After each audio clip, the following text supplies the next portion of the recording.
YouTube, in this video, we're going to be talking about who I believe are going to be the best rookies for the upcoming 2024-25 NBA season. Listen, folks, it's about that time of year. If you're watching this video right now, that means the 2025 season has already begun. And honestly, the excitement for every season has a lot to do with the best rookies for that season. And so I'm going to be giving my short list of who I think will be finalists for Rookie of the Year for the 2025 season. We're also going to be going over some dark horse picks that I think could, in a perfect world, these guys have some real high upside here, could make the short list for the Rookie of the Year if everything goes well for them in their development. Maybe they're a little bit raw, but certainly have a lot of high upside talent. And then after all that stuff, I'm going to be giving a longer list of, if I had to bet money on, like, these rookies will become really good NBA players, this is the list I would have. Folks, it's about that time of year where the content's really going to start ramping up here on the channel. It's going to be, either every day or very, very close to everyday content. So if you don't want to miss more content like this, make sure you guys hit that red subscribe button down below, because I promise you, excellent NBA content, at least in my opinion, almost every day of the 2025 NBA season. Real in-depth analysis, unbiased takes, and just generally overall entertaining videos. All things NBA every day. Make sure you guys subscribe. And without further ado, let's talk about the best rookies for the 2025 season. Let's go. So as I mentioned, we're going to start with our short list of who I think will be the front runners and the finalists for the Rookie of the Year award at the end of the season. And I give all three of these players about an equal shot to win this award. I think these three players are the most NBA ready to produce this season. I think all three of them are going to get exceptional opportunities with their teams, and so that has to factor in. And let's just, introduce these three players that are going to be exceptional rookies this season. We have Zach Edey, Stephon Castle, and Reed Sheppard. And let's start with Zach Edey, because I owe Memphis fans an apology. If you guys saw some of my content around the draft, I was pretty critical of Zach Edey and the selection of Zach Edey, because I thought at that time Donovan Clingan would be the best center in the draft, and the Memphis Grizzlies unfortunately missed out on him, but did take Zach Edey 9th overall. Listen, I was wrong about that. After watching Zach Edey perform the way he did in the preseason, after looking over some details I might have missed about his game in general, Memphis Grizzlies fans, I give you guys a lot of credit for filling in the blanks on my knowledge on Zach Edey, because you guys were exceptional in that regard. And so I have totally flipped the script on my take on this guy. I think he's going to be a stud center, particularly in this rookie season as well. I mean, I would expect this guy to be a near double-double threat with really good blocks per game numbers and rim protection qualities. He has excellent offensive polish to him. This is a big man. He's going to be able to exploit mismatches on the offensive side of the floor. As I mentioned, he's going to be able to block a lot of shots on the defensive side of the floor, and I think he's going to be a really good rebounder. And so I would expect Zach Edey to produce some of the best center numbers or big man numbers of this rookie class year one in particular. And I think it starts game one, honestly. This guy's just NBA ready. He's polished. He's going to get a starting center role on a playoff caliber team in Memphis, and so he's going to have the opportunities to perform on the big stage, and he's going to really execute. And so I think Zach Edey makes sense for a Rookie of the Year finalist pick at this point in time in the 2025 season. We also have to talk about Stephon Castle, because while this guy might not have the offensive polish as someone like Zach Edey or Reed Sheppard, he is the best defender of the bunch in my opinion. I think Stephon Castle is going to be an all-NBA defender at some point in time throughout his hopefully long NBA career with the San Antonio Spurs. He's going to get a lot of minutes this season, and he's going to be one of the best perimeter defenders in the league, as I mentioned, within a few years. And so numbers don't always reflect those kind of things, but I'm sure the voting for the Rookie of the Year will, factor that stuff in. But at the end of the day, this guy is a very, very talented athlete, great athlete with great intangibles, and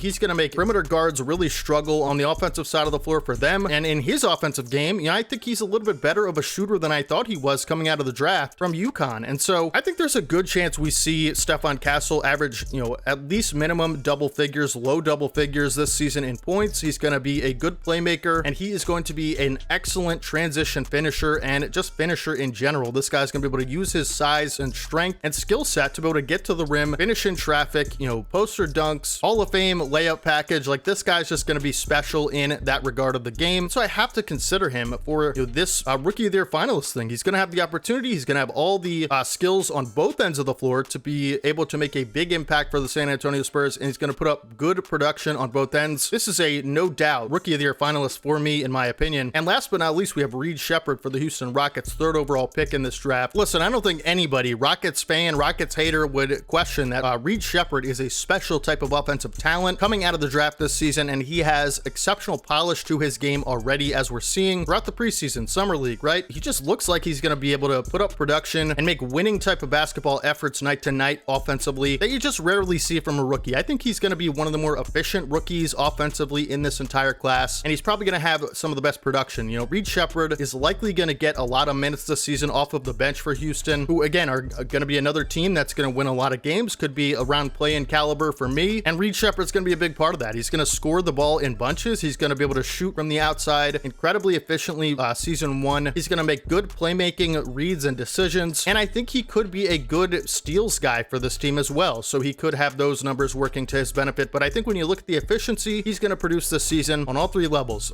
field goal, 3-point, and free throw, it's not going to look like rookie efficiency, and he's going to take good shots and he's going to make them at a high rate, particularly from the perimeter. And so I have Reed Sheppard as maybe finishing this season with the highest points per game of any rookie. Again, I'd give all three of these guys about as good of a shot as each other, you know, to win this award. I think these will be the three finalists. Let me know down in the comment section if you think I'm overhyping one of these guys or underhyping someone we might talk about in a little bit. Again, I'm open to having my mind changed. You know, please let me know in the comments. Those are the Rookie of the Year finalists for me, and I think if I had to pick one to win it, it would probably be Zach Edey or Reed Sheppard. Now, like I told you guys in the intro, the video is not over by any means, because those can't be the only guys in the running for Rookie of the Year, right? We have to have some dark horse candidates that have a lot of talent, but maybe are a little bit raw going into the season. But again, they're going to have opportunities if everything works out for them. They could display their elite skill sets and, you know, raw talent to the best of their abilities, get into this, you know, finalist conversation. And these guys are going to be Zaccharie, risacher, Alex Sarr, Matas Buzelis, and Ron Holland. And I think all of these guys are going to have long and prosperous NBA careers. These are some of the more talented players, potential-wise, ceiling-wise, in this draft. We just might not be able to get to see that year one, because again, some of these guys are a little bit raw, underdeveloped, you know, they're super young. Let's start with Zaccharie risacher, the #1 pick in the draft. I think he has an exceptional two-way capability for the Atlanta Hawks. You know, again, we might not see a ton of that this season, whether or not he'll be an elite perimeter defender, whether or not he'll be able to guard, you know, 1 through 4 year one, right? Whether or not he'll shoot 40% on high volume from the 3-point line, right? We have to see these things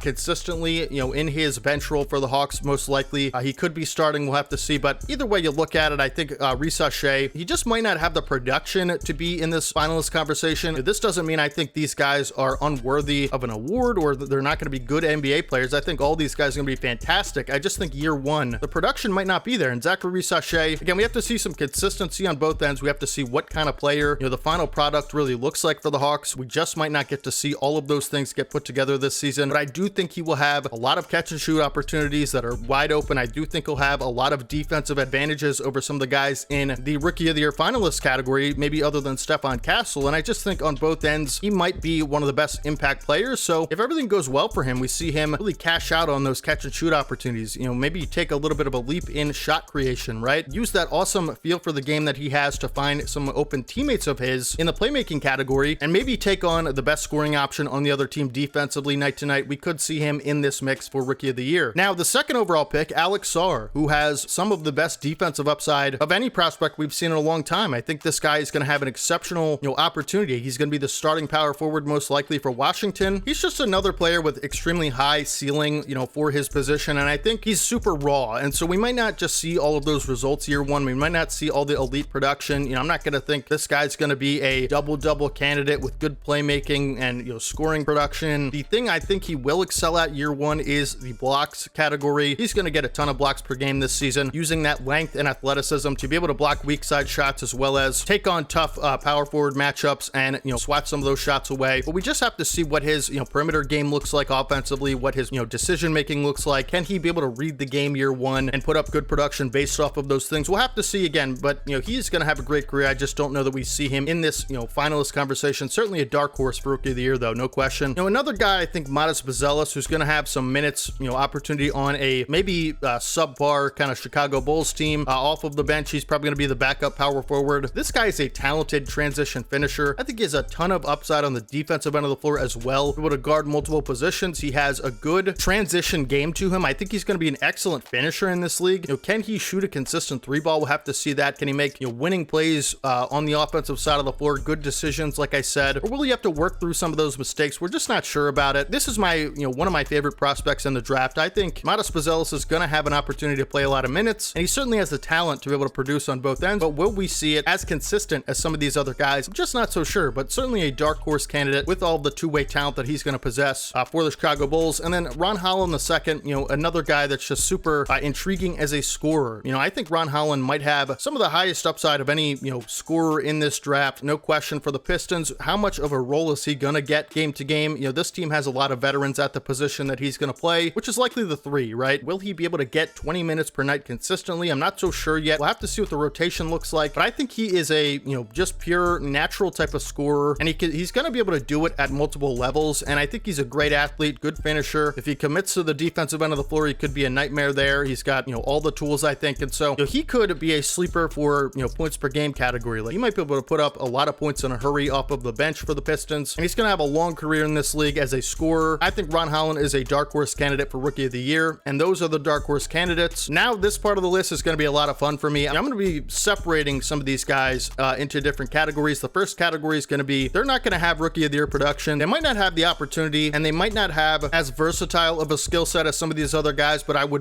certainly bet on them to be solid NBA players for whatever role they're going to get down the line here. I would bet money on these guys to be good players, and I'm starting with Cody Williams. Cody Williams, this is a guy I think is going to get an opportunity on Utah, and I just think he's going to be an exceptional 3-and-D wing with potential shot creation upside in the future. I think he's just going to be a really efficient player that defends well on the other end of the floor. I don't think he's going to do too much. I think he's the type of player that's going to know his role and just excel at it right away. That might not lend itself to the highest production in the league as far as rookies go, but it will certainly lend itself to an efficient winning type of basketball player. We have to see his shot get a little bit more consistent, but no question one of the best defenders on the wing in this draft, and I think he's going to make an excellent 3-and-D player for years to come for Utah. Bob Carrington is a player that I would expect to get rotation guard minutes for the Washington Wizards. Listen, I've seen enough on Bob Carrington. He's going to be a special type of perimeter scorer. Like, he just has the bag to him. He has all of the intangibles. This guy is a dog. He's a competitor. I watched him in summer league making plays on both ends of the floor, which was a concern coming into the draft, to be able to, be a good defender. I think he's going to be a extremely high motor competitor who's going to make big shots on the perimeter for the Washington Wizards. Maybe he'll be a little bit inefficient as a rookie, and so that's kind of why I have him down here, but he is going to be a great NBA player for a long time, in my opinion. I'm super high on Bob Carrington at this point in time. Dalton Knecht, at the time of recording this video, the Lakers played their opening game against the Minnesota Timberwolves. He looked exceptional in that game. Another high motor guy that really likes to compete, in my opinion. He makes big shots. We saw him in the preseason get super hot, take over a game with that 3-point shooting. It is exceptional. Anywhere on the floor, he's able to shoot it consistently, and he also possesses good ability to get in the lane and finish over people. We saw it last night. Good finish in that game as well. And so what kind of role he gets on the Lakers, I'm not so sure. This guy's going to make a good NBA player. I can already see it happening in just game 1 of his career. He came in for a short burst of time a couple times throughout the game and made an impact on the game in multiple ways. I love Dalton Knecht. I think my Sixers should have drafted him 16th. No hate to Jerry McCain. I love that guy, but listen, Knecht is the real deal, and he's going to be a great shooter in this league and scorer in general, in my opinion. Tristan Da Silva for the Orlando Magic. This is another guy that has a lot of shooting capabilities from that wing position. He's going to make a exceptional catch and shoot guy. We'll have to see if his offensive approach is a little bit more well-rounded. I think he has two-way capabilities. I think he could be a good 3-and-D player. I think he already possesses the amount of talent to knock down catch and shoot threes in the NBA. We'll just have to see what the defense looks like, if it's going to be as good as we think, but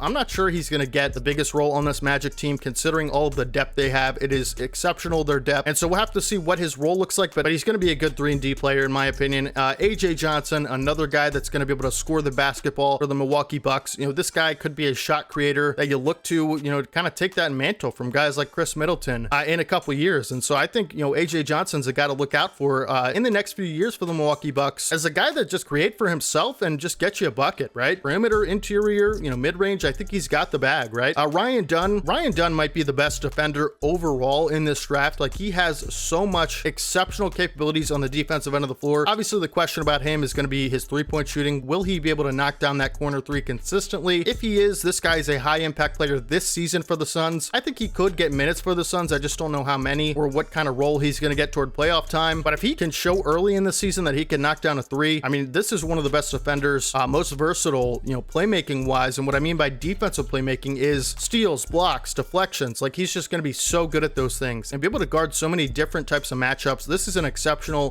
defensive player, all NBA caliber defender, maybe in a few years in this league. And I think he's already going to be able to show that day 1 for the Phoenix Suns. Now, the last category is just honorable mentions. These guys might not have, big roles on their teams this season, but I would expect them to take leaps in the future and become good NBA players. I would bet on all these guys to be good players. I like the games a lot. Starting with Jalen Tyson for the Cleveland Cavaliers, I think he is potentially the wing solution for this team. You know, we see them rotate a lot of wings that, you know, maybe is one of their weaker positions throughout the last few years. I like Max Strus, I like Isaac Okoro, but those guys are limited. You know, they're good at what they do, but they can only do so much. I think Jalen Tyson might have the ability in the future, maybe not this season, but in the future to do a lot more things in general on both ends. And I like his ability in the future to be a shot creator for this team. Definitely a high upside guy that I think will be a good player someday. You know, both Minnesota picks, Rob Dillingham and Terrence Shannon Jr., you know, again, at the time we recording this video, we already saw their first game. Those guys didn't even get on the floor, so I'm not sure if Coach Finch is going to have them in this rotation, but I like both of their skill sets a ton, and I think at some point in their careers, they'll be good quality rotation players that, you know, potentially high upside scorers in this league. Rob Dillingham, Terrence Shannon Jr., guys to watch out offensively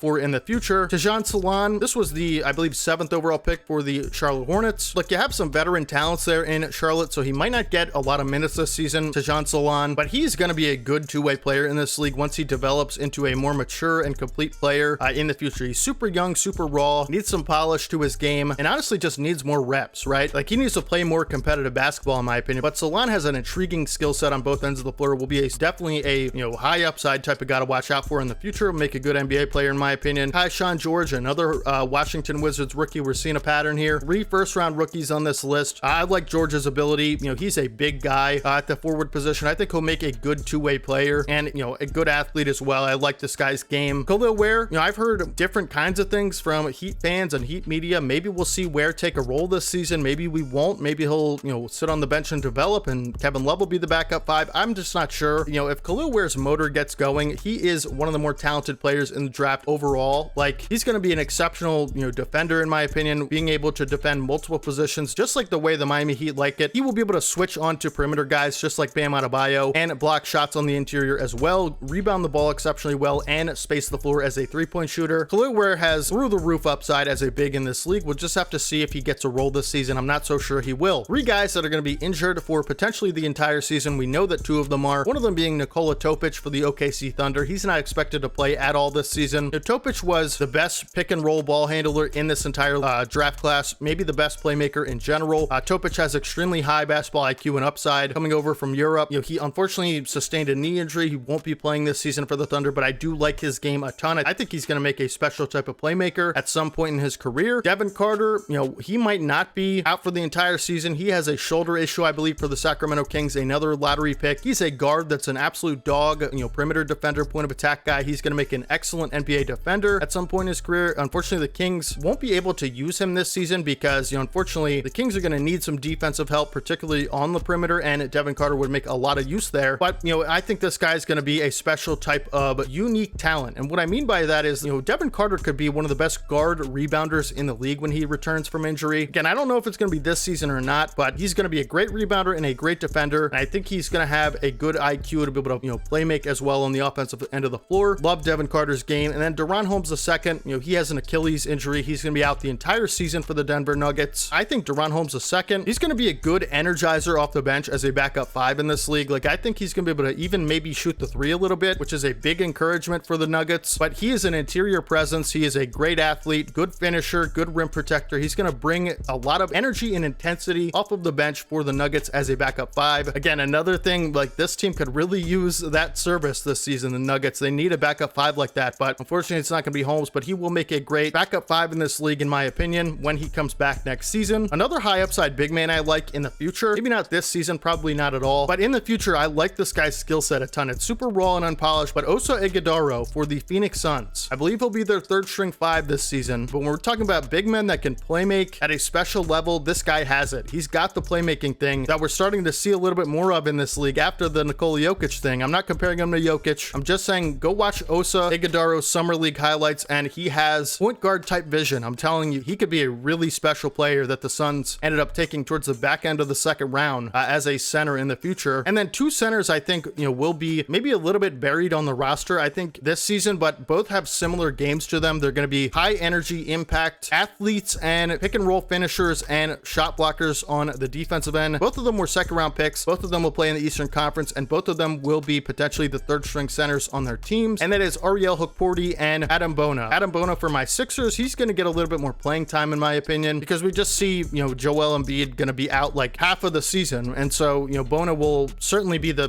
third string 5. We'll have to see if he can contribute. I think Bona could make a rookie impact. He looks a little bit more ready to play than we thought, drafting him in the second round. He is a great athlete, exceptional leaper, lob threat, finisher. He's a little bit undersized as a center, but he's going to be a good shot blocker and a good rebounder, interior presence with a lot of athleticism on both ends of the floor. I like his game, just a good athlete, rim runner. Ariel Hukporti, same kind of thing. He's going to be a great pick and roll finisher, good athlete. He moves well, and I think he's going to be able to block a lot of shots. Again, I already saw him last night block a shot in the Knicks Celtics game, and so these guys both are going to make good, serviceable rim runners, good athletes at that rotation center depth kind of thing. They're going to make, long-standing NBA players in my opinion, and that is kind of it for the list, but hopefully you guys did enjoy it. I just want to mention, if I left a player out, it doesn't mean that I think they're not going to be good. It doesn't mean I think they're not going to be up there with these guys. I just think, for me personally, it could just be that I, haven't dove into their game enough, or, there are a little bit of question marks with them, and so, I just think these are the guys that I like, and I'm going to be honest, I don't know everything about every single rookie, and so I'm not, saying that anybody else is unqualified to be on this list. This is just who I like, that I've seen enough of to be able to put on a list like this. And so let me know down in the comment section if you agree with some of these names here. Who do you think is going to make the rookie of the year? Finalists, who's going to win it, and who do you think is going to be a good NBA player out of all the guys I mentioned? If I left anybody off that you do think deserves to be on the list, please let me know down in the comment section. I'm always, open to hearing, criticism, feedback, right? As long as it's constructive and positive and trying to help me, then I will 100% take it and really listen to it and consider it, right? But don't be disrespectful in the comment section. Now, I'm just so excited to see more NBA basketball, right? Like, at the time of recording, the Sixers play tonight. Again, expect way more NBA season content to come almost every single day on the channel. We're going to be covering stuff like this, topics like this, news, NBA drama, NBA coverage,